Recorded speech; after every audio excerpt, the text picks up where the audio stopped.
রব্বুল আলামিনের দরবারে তার দপ্তরে লাখো কোটি শুকরিয়া যে মহান রব্বুল আলামিন আল্লাহ সুবহানাহু ওয়া তাআলা আমাদেরকে দয়া করে মায়া করে মহব্বত করে যাচাই বাছাই করে সুস্থ রেখে আল্লাহ তাআলা জান্নাতের বাগানে বসাইছেন। সকলেই আবার শুকরিয়া আদায় করেন আলহামদুলিল্লাহ। আল্লাহ পাক রব্বুল আলামিন আমাদেরকে শ্রেষ্ঠ নবীর উম্মত বানাইছেন, এতে আপনারা খুশি না বেজার? আল্লাহ তাআলা আমাদেরকে সমস্ত সৃষ্টির উপর শ্রেষ্ঠত্ব দান করেছেন। আল্লাহ পাক রব্বুল আলামিন আমাদেরকে দুনিয়ার ভিতরে সবচেয়ে ভালো ভালো খাবারগুলো রিজার্ভ করে দিয়েছেন। সুবহানাল্লাহ। আজকের যে মজলিসে আমরা বসেছি এই জায়গাটা জান্নাতের বাগান। আল্লাহ রাসূল সাল্লাল্লাহু আলাইহি ওয়াসাল্লামের সাহাবারা রাস্তা দিয়ে যখন হেঁটে যান তখন বলেন, ও আমার প্রাণের সাহাবারা, তোমরা যখন রাস্তা দিয়ে হাত বাইজে হাঁটতেছো, তোমরা যদি জান্নাতের বাগান দেখো, তোমরা জান্নাতের বাগানে বসে যাবা। সুবহানাল্লাহ। সাহাবারা বললেন, ইয়া রাসূলুল্লাহ, ইয়া হাবিবাল্লাহ, দুনিয়ার ভিতরে জান্নাতের বাগান আছে এমন কথা কোন সময় শুনি নাই। ইয়া রাসূলুল্লাহ, ইয়া হাবিবাল্লাহ, হঠাৎ করে বলতেছেন জান্নাতের বাগান দুনিয়ার ভিতরে আছে। ইয়া রাসূলুল্লাহ, ইয়া হাবিবাল্লাহ, জানতে চাই দুনিয়ার ভিতরে জান্নাতের বাগান কোন জায়গায়? গভীর মনোযোগ, আব্বাজান বাবাজান দিলের কানটা লাগাইয়া শুনেন। আল্লাহ রাসূল বললেন, হালাকুয যিকর রিয়াজুল জান্নাহ। সুবহানাল্লাহ। যে জায়গায় যে মজলিসে আল্লাহর জিকির হয়, হালকা জিকির হয়, সেই জায়গাটা দুনিয়ার ভিতরে জান্নাতের বাগান। শুধু তাই নয়, জান্নাতের বাগানে তো বসবা, জান্নাতের বাগানে বৈশা জান্নাতের ফল খাইও। সাহাবারা আরো আশ্চর্য হয়ে গেলেন, ইয়া রাসূলুল্লাহ, ইয়া হাবিবাল্লাহ, দুনিয়ার ভিতরে জান্নাত পাইলাম, কিন্তু জান্নাতের বাগানে আবার ফল আছে, সেই ফলটা কি জানতে চাই। আল্লাহ রাসূল বললেন, সেই ফলটা হইতেছে আমার আল্লাহর মধুর মধুর নামের জিকির। এখন প্রশ্ন আসতে পারে, হুজুর এটা তো জিকিরের মাহফিল না, আমরা তরিকতপন্থী যারা আছি আমরা আল্লাহ আল্লাহ জিকির করি, এটা তো ওয়াজ মাহফিল। অনেকে বলতে পারেন, হুজুর এটা তো জিকিরের মাহফিল না। কোরআনের মধ্যে আছে, ওয়াযাক্কির ফাইন্নায যিকরা তানফাউল মুমিনিন। সুবহানাল্লাহ।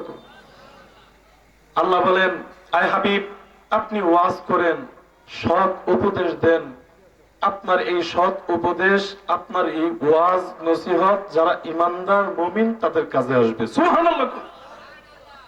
গভীর মনোযোগ, কোরআনের ভাষায় এই ওয়াজ মাহফিলটা ওয়াযাক্কির ফাইন্নায যিকরা, কোরআনের ভাষায় জিকির বলা হয়েছে। সুবহানাল্লাহ।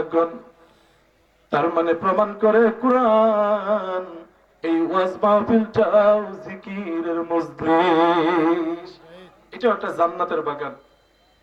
কোরআন এবং হাদিস, কোরআন এবং হাদিস রিসার্চ করলে পাওয়া যায় আমরা এখন জান্নাতের বাগানে বসছি, জান্নাতের বাগানে বসে জান্নাতের ফল খাচ্ছি। সুবহানাল্লাহ।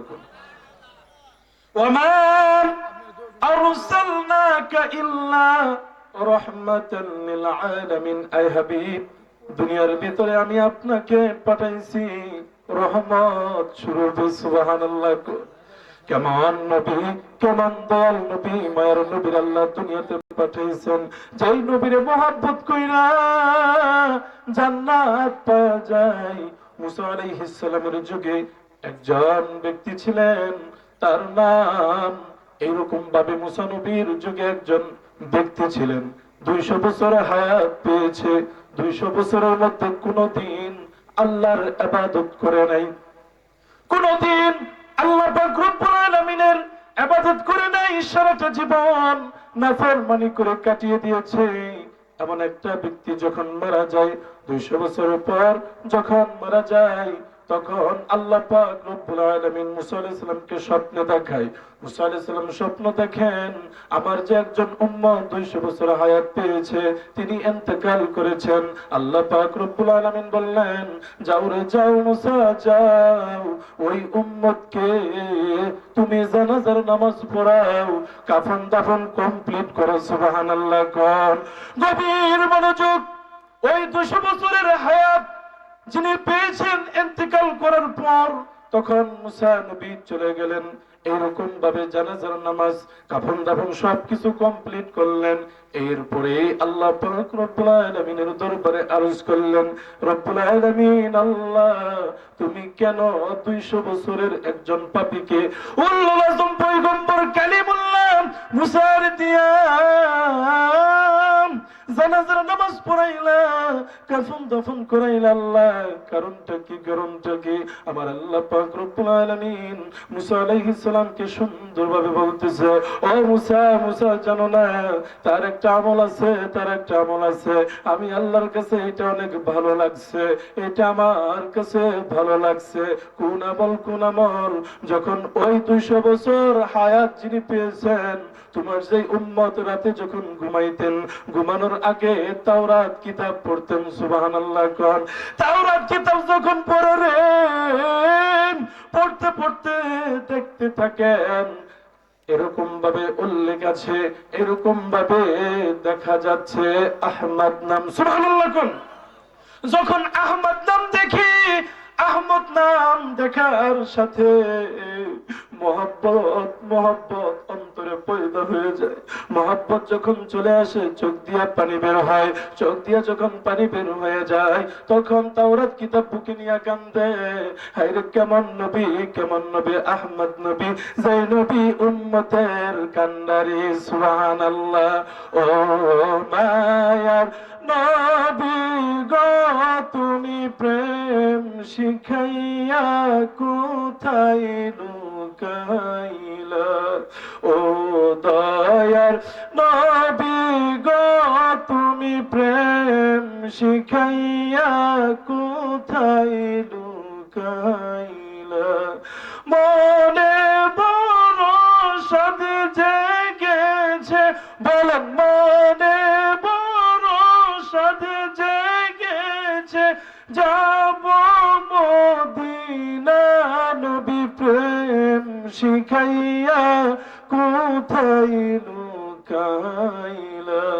ও নূরের নবী গো তুমি প্রেম শিখাইয়া কোথায় লুকাইলা। সকলে বলুন আল্লাহু আকবার, সকলে বলুন আলহামদুলিল্লাহ। আমরা রাসূল চাই কি চাই না? রাসূলের দরকার আছে না নাই? আমরা রাসূলুল্লাহকে মহব্বত করে আমরা জান্নাতের সার্টিফিকেট কিনবো। কথা কোন ঠিক না বেঠিক? ঈমানের বাড়ি হচ্ছে মদিনা। সংক্ষিপ্ত আলোচনা, এটা অনেক বড় বেয়াদবি। স্টেজে অনেক উলামায়ে কেরাম এরকম ভাবে যিনি থাম্বলে নাম দেওয়া আছে উনি একজন আলোচনা করছে, ওনার পরে আমাদের নাম নাই। আলোচনা করাটা খুব বেয়াদবি। এলাকার মানুষ হিসেবে আসছি, যেহেতু দাওয়াত পেয়েছিলাম, অনেক দূর থেকে আসছি, এর জন্য আপনাদের সাথে একটু সালাম বিনিময় করলাম। আপনারা দোয়া করবেন আল্লাহ পাক রব্বুল আলামিন যেন আমাকে কবুল করেন, আল্লাহ পাক রব্বুল আলামিন যেন খাঁটি ইমানদার বানায় আল্লাহ তাআলা যেন দুনিয়া থেকে আমাদের কেনেন, আল্লাহ আমাদের সকলকে যেন কবুল করেন। এতটুকু বলে আমি আপনাদের কাছ থেকে সংক্ষিপ্ত বয়ান করে বিদায় নিচ্ছি। ওয়া আখিরু দাওয়ানা আলহামদুলিল্লাহি রাব্বিল আলামিন। আসসালামু আলাইকুম ওয়া রাহমাতুল্লাহ।